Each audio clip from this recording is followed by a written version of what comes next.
This video is kindly sponsored by Moft, but more on that later. Hello everyone, I hope you are all doing well. Welcome to another art vlog. It's been a while, so come make some art with me or just relax and unwind, whatever suits ya. I wanted to start by quickly showing you how I refresh my gouache palette. I've had a lot of questions about it, and it's really simple. Whenever I add fresh paint to the palette, I always add a few drops of watercolor blending medium, and it just gets the paint to a really nice creamy consistency.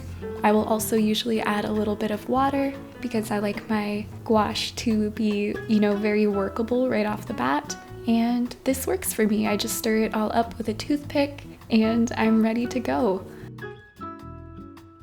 Okay, so despite getting my gouache palette all fresh and beautiful, I really felt like painting with oils at the start of the week, so that's what we're gonna do first. I wanted to paint another little still life because they have been really helping me get back into the swing of things with oils. They also don't feel super high stakes, so I can take risks and try new things. I actually used a palette knife in this painting, which you will see later on. It's a lot of fun. I started the painting in the alla prima fashion, which is my safe space, it's my happy place.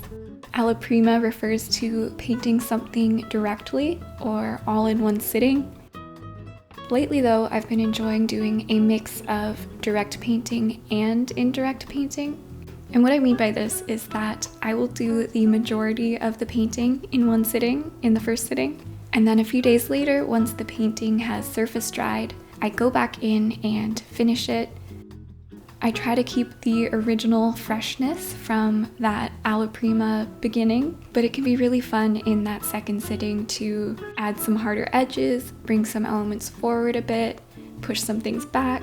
It's also a fun chance to add some interesting colors. So this is pretty much where I leave it in that first session, and we will come back to it a little later in the vlog. Before we go any further, I'd like to take a moment to show you this incredible little gadget. This is the Snap Invisible Tripod by Moft, the sponsor of today's video. This origami-inspired tripod is super sleek and compact, and like magic, it snaps onto your phone and pops out into a tripod that can be used in a multitude of ways. I've been using it in the stand mode to hold my reference photo while drawing and painting, in float mode to film macro shots of my artwork. Vlog mode is like a handheld tripod that I have been using to film B-roll for my videos, and I've even been using it to watch YouTube while going about my daily life. The setup time is so fast compared to other bulky phone tripods like this one I was using before. If you have an iPhone 12 or newer with built-in MagSafe, you can use the tripod directly. If you have an Android phone like myself, you can purchase a MagSafe case or use the adhesive magnetic ring that comes with the tripod. I have seriously been using this little thing non-stop since receiving it, and I can honestly recommend it a lot, especially to artists. If you are interested in checking out the Snap Invisible Tripod or any of their other amazing tools for creatives on the go, you can visit the link in the description and use my code MHughesArt10 to get 10% off your first order. Thank you so much, Moft, for supporting my channel, and let's get back to the vlog. Hey there, everyone.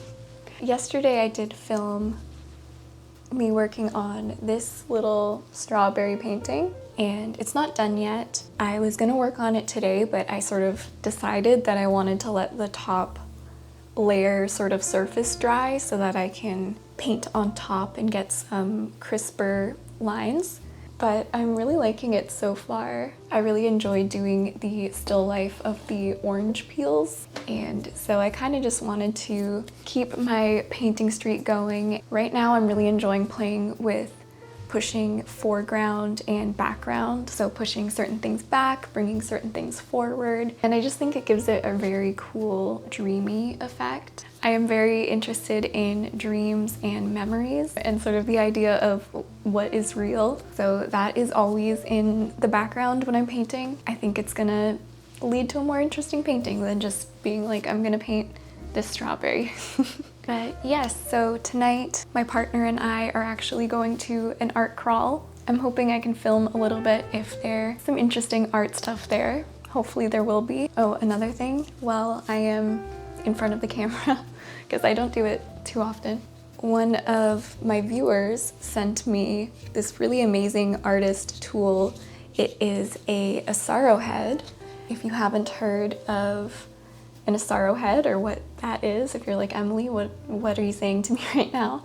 It's basically a model of a human head that has been broken down into its biggest planes. And it's just a really great tool, a great reference tool to use when you are sketching or painting the human head. Whenever I'm sketching the head, I am always trying to break it down in a very geometric way, because I just think it's a very helpful way to understand how light is going to play on the face. So having a reference like this is just immensely helpful. He 3D prints them, and he 3D prints it in a ball and socket, so you can tilt it in any direction, and that will affect how the lighting is landing on the face. You can set up a little lamp and try different angles of lighting. I have looked into getting bigger Asaro heads in the past, and they can be really expensive. And so I love that Tim is making these more accessible for artists. I don't know if I mentioned, he sells these on his Etsy, so I'm going to link that down below because I think it's just an awesome product, and we love supporting small artist businesses. I am going to be sketching with this guy in my sketchbook, so if you are one of my sketchbook pals on Patreon, be forewarned, you're gonna see some sketches of this guy. Thank you, Tim. Check him out on Etsy. Now I feel like we're doing a little bit of a show and tell time, so I'm gonna show you one more new addition to my studio, and that is this little guy. How precious. So this is by an artist on Instagram. Hold on, I don't want to say it wrong. It's Manuni Shop, Manuni_shop. They are Ukraine based. They posted him on their story and said this guy is still available, and I ran to their DMs and I said, I need him, so I bought him. I don't know how they get the felting so uniform. Yep, we love him. This guy might need a name too. I have sort of a pumpkin theme going on in my studio, which was not on purpose, but I am digging it.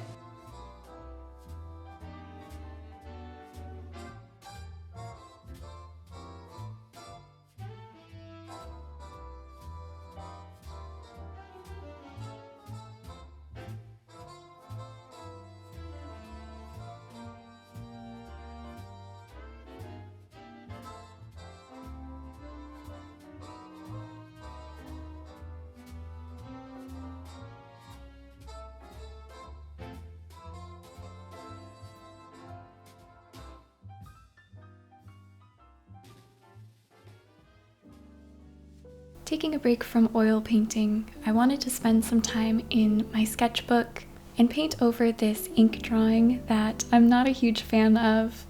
The ink I used is water-based, so I knew it would smear, but my plan was to put down a glaze of color to seal in the ink while not disturbing the drawing too much. I did this with the pink and it actually worked really well. I just let that layer dry completely, and then I was able to paint on top without getting yucky black ink in my colors.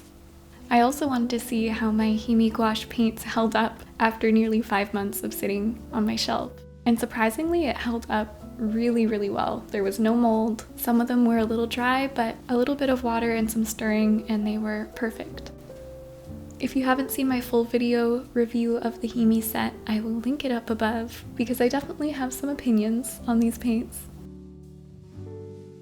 Also, if you are one of my sketchbook pals on Patreon, then you have seen these sketches and you'll know that I am desperately trying to make myself like ink. I love how other artists draw with black ink brush pens. I'm just not a huge fan of how I use them. but I'm super stubborn and I love a challenge, so I'm not giving up just yet.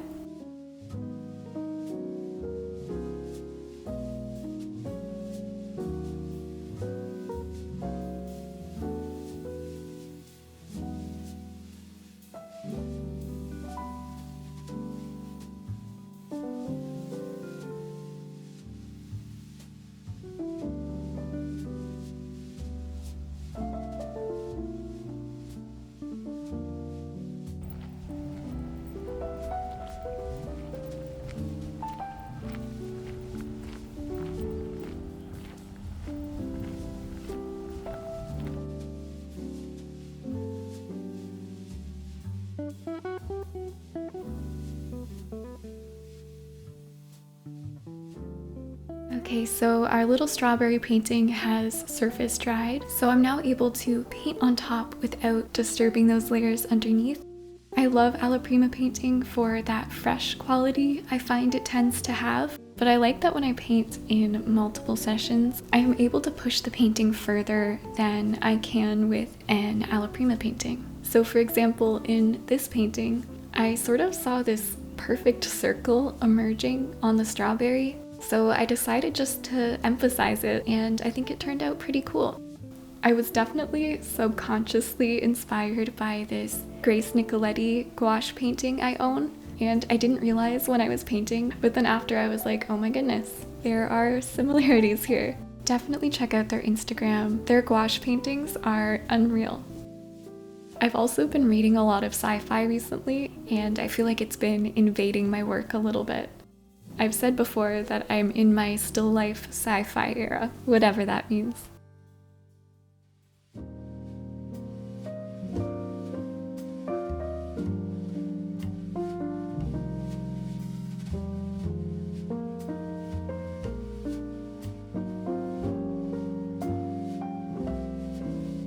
But yeah, this is how this still life turned out. It was a fun little exploration, and I really liked how I rendered the leaves of the strawberry. The shapes just felt very satisfying to me.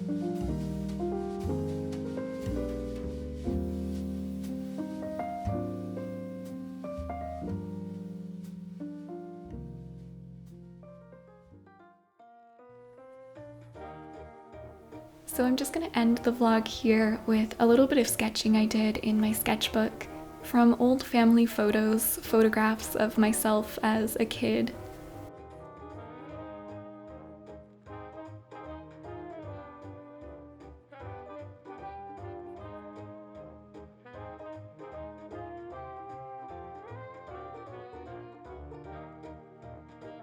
When I went to art school, my final project was based around old family photos, and since then I've had this interest in memories and dreams and how they can be distorted or lost. And recently I've been thinking that I really want to get back into making work like that, so I thought the first step would be doing some sketches. I always find childhood photos have sort of a ghostly feeling to them. I don't know if anyone else feels this way. I think it's because that child and that moment no longer exists. Not really anyway. It exists only in these photos and in our broken memories, but yeah, don't want to get too deep there.